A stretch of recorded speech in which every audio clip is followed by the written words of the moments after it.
Big dubs, big dubs, big dubs, big dubs. Victory Sunday.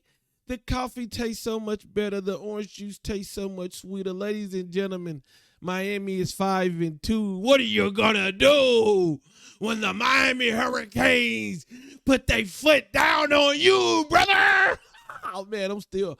Hey, it was hard for me to sleep because that was a good game. That was a good victory, and I'm excited. I'm happy. And look, man, making these videos are tough for your team losing.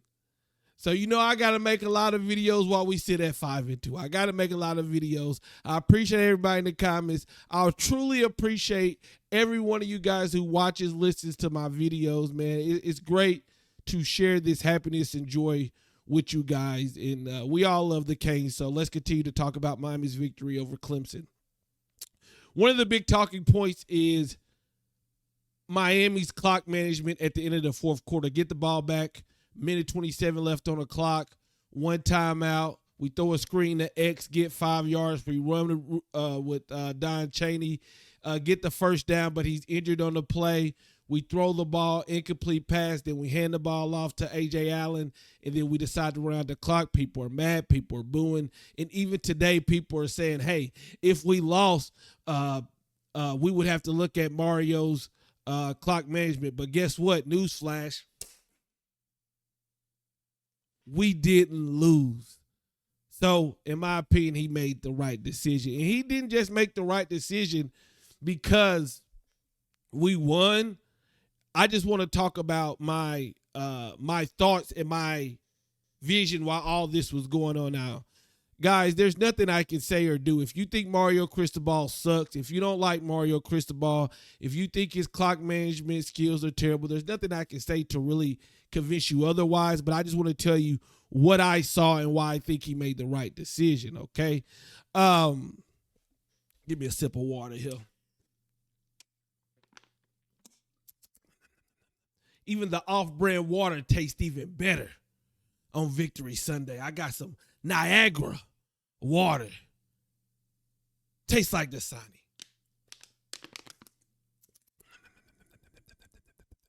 Okay. Guys, and I was watching the Joel Klatt show, and he made this point out to me very well. He said, look, us at home, when those high-pressure situations are going on, we're sitting in our chair. We're in a controlled environment. We have a graphic on the screen. We have nobody yelling at us, nobody screaming at us. We have everything. So it's easy to say, it's a minute left. You got to go no huddle. You got to call the play perfectly, and you got to execute. That's easier for us who's sitting at home in a comfortable environment with an analyst telling us what's going on than it is for a true freshman who this time last year was playing high school football, who got thrown into this game because Tyler Van Dyke got hurt. He had to get ready for this week, but who's probably never done a 1-minute drill with one timeout in Hard Rock Stadium against the top 5 defenses while the stadium is rocking. The stadium is rocking. So I feel like it is unfair for Dawson, for Mario Cristobal to say, all right, Emory Williams. I keep saying Emory Jones. Emory Williams, go out there and throw this ball around willy-nilly like it's Varsity Blues and 5 wide and go get us the touchdown. Go get us in field goal range. Why would we do that when Emory has had several passes batted down, could easily bat one up in the air and get picked off? Why would we do that when it looked like, and I hate that I got to say this, but the evidence proves it. It looks like these refs are okay with screwing Miami. So you only got one timeout. You got the refs that were refereeing like they were reffing. You got a young quarterback. You got a defense that is playing lights out.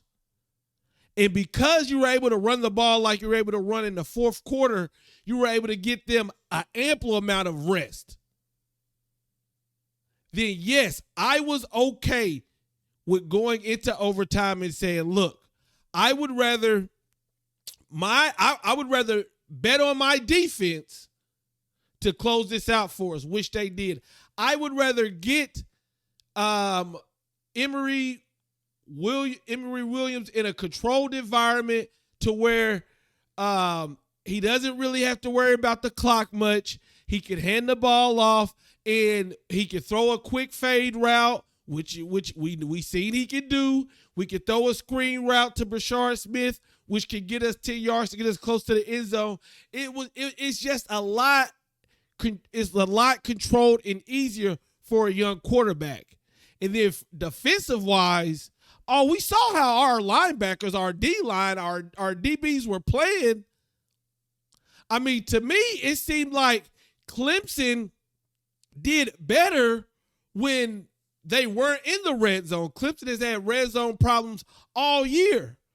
So when you look at Clemson having red zone problems all year, our defense playing lights out, a young quarterback, it makes sense to me while we didn't go out with a minute 27 left, one timeout, and just start throwing the ball willy-nilly.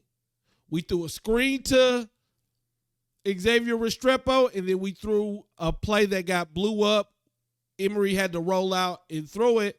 Hey, let's get this into overtime, and let's give our defense a chance to win the game. And A.J. Allen, our offensive line, bullied them boys.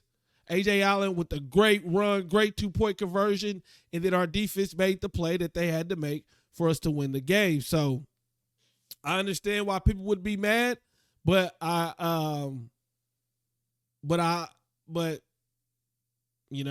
just want to tell you from my point of view. I mean, there was other decisions made going for it on fourth down. Tim Hasselback is saying, don't go for it on fourth down. I wouldn't go for it on fourth down. We get it with these. Because Don Chaney was running that rock. 3rd and 15, and you guys let me know, did you have a problem with this? 3rd and 15, we have a timeout. We call the timeout, and Tim Hasselback is saying, I don't know why. Why is Miami calling the timeout? In my opinion, I will never fault a coach for calling a timeout. To make sure the defense knows what they're supposed to do, to make sure their offense knows what they're supposed to do in overtime. 3rd and 15, I believe it was on the play that I'm talking about. Yes, call a timeout. Make sure the defense knows what they were going to do, because in a Georgia Tech game, we didn't call a timeout and we saw what happened. So is Mario Cristobal the best at clock management? No. Did he cost us a game against Georgia Tech? Yes, he should have took the knee. Is that a position that he can improve in? Yes. And I think and I hope that he will. But if we are going to, and I'm not saying a lot of people are, but I see a lot of people saying, you're never going to win because Mario's game planning. Well, then I can also come at you and say, would we be winning without a Reuben Bain, who Mario recruited to Miami? Without a Kobe Young, who Miami found in a rinky-dink JUCO? With Jason Taylor, who's been killing it on the trail. I know we've had a couple hiccups these last couple days and rumors, but hey, would he be here if not for Mario? Matt Lee, Javion Cohen, Inez Cooper. I mean, if you're gonna talk about a man's weakness, then we gotta talk about a man's strength. You will never have a perfect head coach.